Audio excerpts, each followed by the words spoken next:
नमस्कार दोस्तों, कैसे हैं आप सब। इस वीडियो में हम लोग इस बारे में बात करते हैं कि आपको कौन सी एनसीईआरटी की बुक्स जो है पढ़नी चाहिए। लेकिन इसके पहले ये जरूर जान लीजिए कि एनसीईआरटी की जो किताबें हैं ना वो आप लोग क्यों पढ़े। पहला रीजन तो इसका है क्यों पढ़ने का कि आपको सीधा सीधा एनसीईआरटी से क्वेश्चन देखने को मिलेगा प्री में, और साथ ही साथ में आपको क्वेश्चंस जो है ना मेंस में भी देखने को मिलेंगे हायर क्लासेस वाली एनसीईआरटी की, जैसे 11th या 12th की बात कर ले। ठीक, पहला रीजन तो आपका काफी इंपॉर्टेंट हो गया।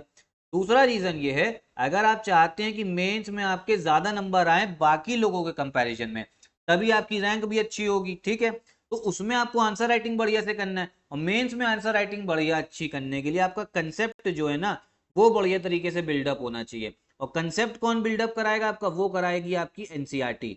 तो पहला कारण तो यही है कि आपको क्वेश्चन देखने को मिलेंगे, और दूसरा रीजन हो गया, अगर मेंस में आपको बढ़िया तरीके से आंसर लिखना है तो कंसेप्चुअल जो आपका क्लैरिटी है ना वो अच्छी होनी चाहिए, और वो कौन करेगा, आपकी एनसीईआरटी करेगा। अब बहुत सारे लोग ये कहते हैं कि एनसीईआरटी पढ़ने की कोई जरूरत नहीं है।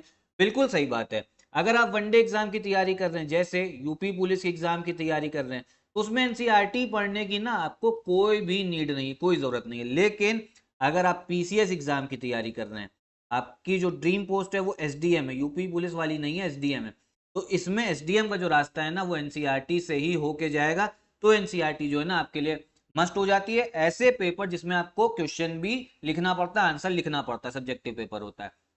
अब चलिए हम लोग ये जानते हैं कि आप लोग कौन कौन सी एनसीईआरटी पढ़िए। सबसे पहले तो हम लोग अगर हिस्ट्री की बात करते हैं ना, तो हिस्ट्री में आप ये समझो क्लास 6 से पढ़िएगा। जो नई वाली एनसीईआरटी क्लास 6 से लेकर 12 तक की एनसीईआरटी जितनी है ना वो पढ़िए। तो आपकी 6th 7th 8th वाली है, 6th वाली हो जाएगी आपकी एंशियंट इंडिया की, 7th है आपकी मिडीवल मध्यकाल, और 8th है आपकी मॉडर्न इंडिया की। इनको पढ़िए, और फिर आप लोग 11th 12th की एनसीईआरटी पढ़िएगा। 9th 10th वाली जो है ना सबसे एंड में पढ़ना है, क्योंकि वो है ना वो आपका इंटरनेशनल जो वर्ल्ड हिस्ट्री है उसको उसमें ज्यादा बताया गया है। जब ये पढ़ लेंगे उसके बाद में हिस्ट्री की जो पुरानी एनसीईआरटी हैं, एक आपको एंशियंट की दिखेगी, आर एस शर्मा दिखेगी, ये ले आइए। ठीक है, फिर आपको मिडीवियल इंडिया के लिए सतीश चंद्रा दिखेगी, मॉडर्न इंडिया के लिए ना बिपिन चंद्रा दिखेगी। ये पुरानी एनसीईआरटी से आपको मार्केट मिल जाएगी, ये भी बहुत इंपॉर्टेंट है, तो इनको जरूर पढ़िएगा। एकदम कहानी की तरह दे रखा है तो ये पढ़िए। फिर अगर हम लोग बात करें ज्योग्राफी की, ज्योग्राफी की भी जो एनसीईआरटी ना वो आपको क्लास 6 से लेकर क्लास 12 तक करनी ही है। पॉलिटी की बात करें तो पॉलिटी की देखिए 6th 7th 8th की जो है ना वो इतनी इंपॉर्टेंट नहीं है, वो काफी आसान है, उससे कोई फायदा नहीं है। आप लोग पढ़िए 9th क्लास से लेकर 12th क्लास तक। ठीक है, बहुत सारे कंसेप्ट जो है ना आपके क्लियर होंगे, जैसे संघवाद क्या होता है, फेडरलिज्म क्या होता है, सेक्युलरिज्म क्या होता है, जिसके हम लोग बहुत सारे चर्चे होते हैं इस देश में। ठीक, उसके बाद में हम बात करते हैं इकोनॉमी की। अब इकोनॉमी की तो 9th क्लास से एनसीईआरटी, तो 9th क्लास से लेकर 12th क्लास तक ये भी पढ़नी है। 9th 10th की बात करें ना, बहुत पतली पतली बुक है, आसानी से हो जाएगा, ज्यादा टाइम लगेगा भी, 2 2 दिन लगेगा मान लो एक एनसीईआरटी करने में। तो हिस्ट्री की उठाइए, पहले क्लास 6 की, 6 से लेकर 12 तक जाइए। 9th 10th की छोड़ सकते हैं, बाद में कर सकते हैं। फिर उसके बाद में जो पुरानी बुक है ना, आर एस शर्मा, सतीश चंद्र, बिपिन चंद्र, ये करिए। फिर ज्योग्राफी की, पॉलिटी की, इकोनॉमी की। ठीक, इसके बाद में अगर हम बात करें ना, साइंस की एनसीईआरटी भी आप लोग पढ़िए, क्योंकि साइंस से जो क्वेश्चन यूपी पीसीएस में है ना वो काफी आते हैं। 6 क्लास से लेकर 10th क्लास तक, ये सिर्फ 6 से 10th पढ़नी, 11th 12th पढ़ने की कोई भी जरूरत नहीं है। और 6 से 10th में भी ना किस पे ज्यादा ध्यान देना, बायोलॉजी पे ध्यान देना। एक ही बुक होती है, ठीक है, उसमें फिजिक्स भी होता है, केमिस्ट्री भी, बायोलॉजी, बायोलॉजी पे ज्यादा ध्यान दीजिएगा। बस इतनी बुक्स जो है ना एनसीईआरटी की आप लोग अच्छे से करिए, बढ़िया तरीके से। आपका यूपी पीसीएस का प्री के लिए जो कंसेप्ट है वो भी क्लियर होगा, क्योंकि अब जो प्री में भी क्वेश्चन आ रहे हैं ना, वन लाइनर नहीं आ रहे हैं। आज से 10 साल पहले आते थे यूपी पीसीएस में, अब जो है ट्रेंड पैटर्न बदल गया है। आपको जो है कंसेप्चुअल क्वेश्चन पूछे जाएंगे आपसे, वो कंसेप्ट भी आना चाहिए। और मेंस में भी जो आपको आंसर राइटिंग करनी है ना उसके लिए भी काफी इंपॉर्टेंट है।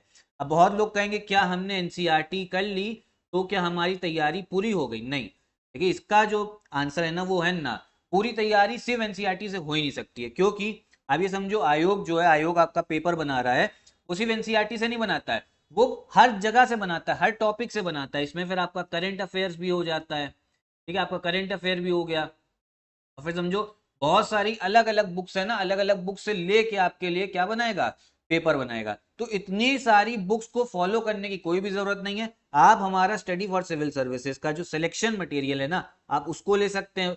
उसके साथ साथ में आपको यहाँ पे मेंस की आंसर राइटिंग भी कराई जाएगी। ठीक है, फिर टेस्ट सीरीज मिलेगी, क्योंकि प्री के लिए आपको एमसीक्यू प्रैक्टिस करके जाने होते हैं। फिर रिकॉर्डेड क्लासेस भी, जितने भी आपके क्वेश्चन होंगे जो आपने डाउट पूछा होगा वो भी रिकॉर्डेड क्लासेस में मिल जाएगा आपको, और जो अलग अलग कंसेप्ट हैं, अलग अलग टॉपिक है, जैसे ज्योग्राफी की टॉपिक वाइज क्लासेस मिलेंगी। ठीक है, उसके बाद में जब आप आंसर राइटिंग करोगे तो आपको फीडबैक भी दिया जाएगा, और साथ में आपका कोई नॉर्मल डाउट हो पैटर्न को लेके, सिलेबस को लेके, तो सब कुछ सॉल्व किया जाएगा। तो पहले एनसीईआरटी पढ़नी है, एनसीईआरटी इसलिए पढ़नी है ताकि कंसेप्चुअल जो है ना क्लैरिटी आपको हो जाए। फिर जब एनसीईआरटी से आपकी कंसेप्ट की क्लैरिटी हो जाए, फिर जो है ना आप हमारा यूपी पीसीएस 2024 का पेड ग्रुप चल रहा है, उसको ज्वाइन करिए बढ़िया तरीके से ना। फिर जितना भी आपको हम लोग पढ़ाएंगे बहुत बढ़िया से समझ में आएगा। और ये करने की जरूरत है, एक स्टेप आपको आगे जाना पड़ेगा, सिर्फ एनसीईआरटी सिलेक्शन नहीं होगा। और अगर 2025 की तैयारी कर रहे हैं तो बहुत टाइम है आपके पास में, अभी अगले साल पेपर होना, 2024 का भी नवंबर में ही है, 2025 का तो अगले साल होगा।